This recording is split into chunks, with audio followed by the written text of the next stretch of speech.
ఇక బలంగా చేసి హైకోర్టు ఇంకా సీరియస్ చేయడంలో కూడా తప్పేం లేదు, చేస్తే మంచిదే.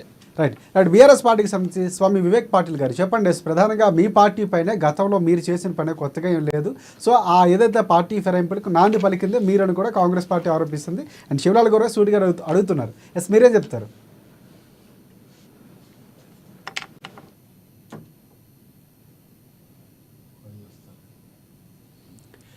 వివేక్ పాటిల్ గారు, బీఆర్ఎస్ పార్టీ గతంలో చేసిన పనే దాన్ని కప్పిపుచ్చుకోవడానికి ప్రయత్నాలు చేస్తుంది తప్ప మీరు చేసిన పని కొత్తగా ఇక్కడ పార్టీ ఫిరాయించడం లేవని చెప్తుంది.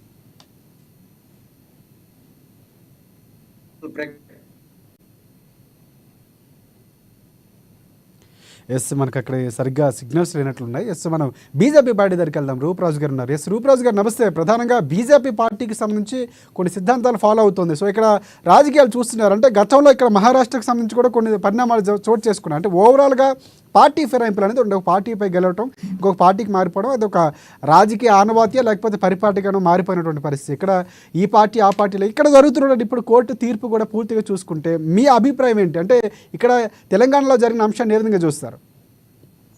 అందరికీ నమస్కారం అండి. మరి అందరికీ ఒక విషయం ఏంటంటే ఈరోజు టిఆర్ఎస్ పార్టీ 10 సంవత్సరాలలో చేసిన తప్పిదాలు ఉన్నాయని చెప్పడం వాస్తవం అందరికీ తెలిసిందే. వాళ్ళు తప్పు చేస్తున్నారు అని చెప్పేసి సేమ్ వీళ్ళు కూడా ఇప్పుడు కాంగ్రెస్ వాళ్ళు కూడా అదే రకంగా చేయడము మనము ప్రజలకు ఏమి మెసేజ్ చేయబోతున్నాం. ఒక విషయం మీకు చెప్తాను. టిఆర్ఎస్ వాళ్ళు పర్మిషన్లు ఇచ్చారు, చెప్పులలో ఇల్లు కట్టుకున్నారు, దాని తర్వాత మళ్ళీ దీన్ని కూలగొడుతున్నారు కాంగ్రెస్ వాళ్ళు వచ్చిన తర్వాత.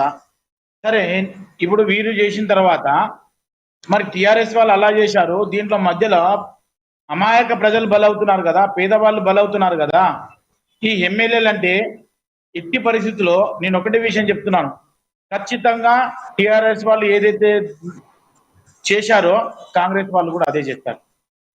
స్పీకర్తో పర్మిషన్ తీసుకుంటారు, కోర్టుకు ఏం సమాధానం చెప్పాలని చెప్తారు. అవునండి టిఆర్ఎస్ వాళ్ళు చేశారు, దాన్ని బట్టి మేమే చేశాడు, వాడు తప్పుదో దొక్కాడు అని చెప్పేసి నువ్వు కూడా తప్పుదోవలో పోతావా?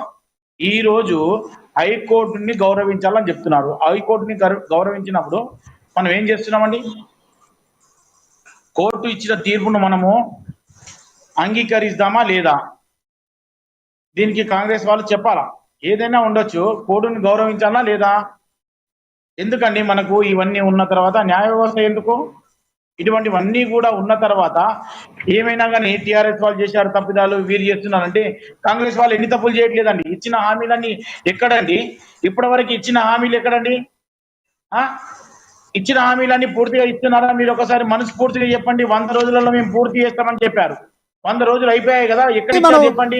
హామీల గురించి మాట్లాడదాం. ప్రధానంగా పార్టీ ఫిరాయింపుల గురించి ఇప్పుడు ముఖ్యంగా మనం మీరు 6 గ్యారంటీల గురించి మాట్లాడదాం అంటే ఇంకొక రోజు మాట్లాడండి మీరు. ఎందుకంటే సుదీర్ఘ ప్రక్రియ పథకాల అమలు అనేది జరుగుతూ ఉంటది. దాని గురించి కూడా మాట్లాడచ్చు. ఎందుకంటే మీరు ఇంకొక అంశం ప్రధానంగా బీజేపీ పార్టీకి సంబంధించి కూడా రాహుల్ గాంధీ గారు చెప్పారు. ఏమని చెప్పారు? మేము పార్టీ ఫిరాయింపులను మా దగ్గర రానియేమో, మేము ఒప్పుకోమని చెప్పారు.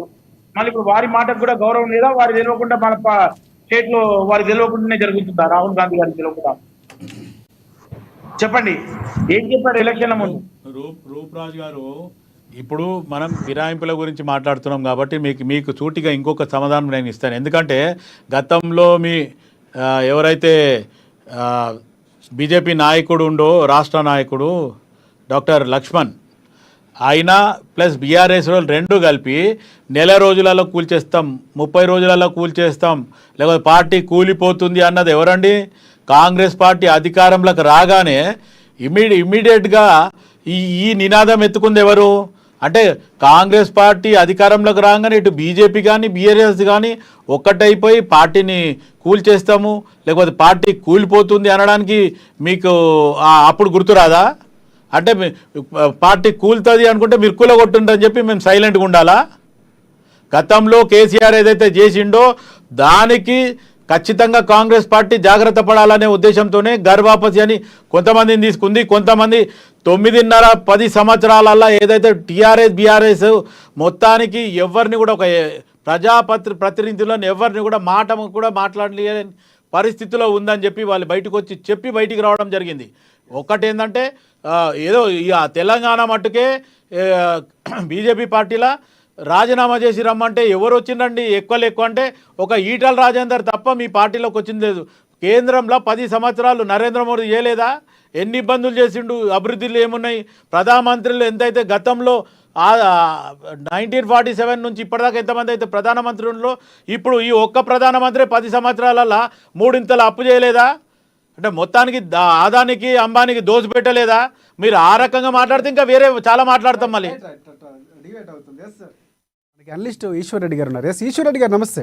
ఎస్ 3 పార్టీ వర్షన్స్ విన్నారు. ప్రధానంగా చూసుకుంటే అంటే అడిగిన విషయానికి చెప్పకుండా ఈ రోజు బీజేపీ పార్టీ ఒకటి చెప్పింది, ఎవరు కూడా మా పార్టీలకు రైట్ రూపరాజ్ గారు మళ్ళీ మీ దగ్గరికి వస్తాను.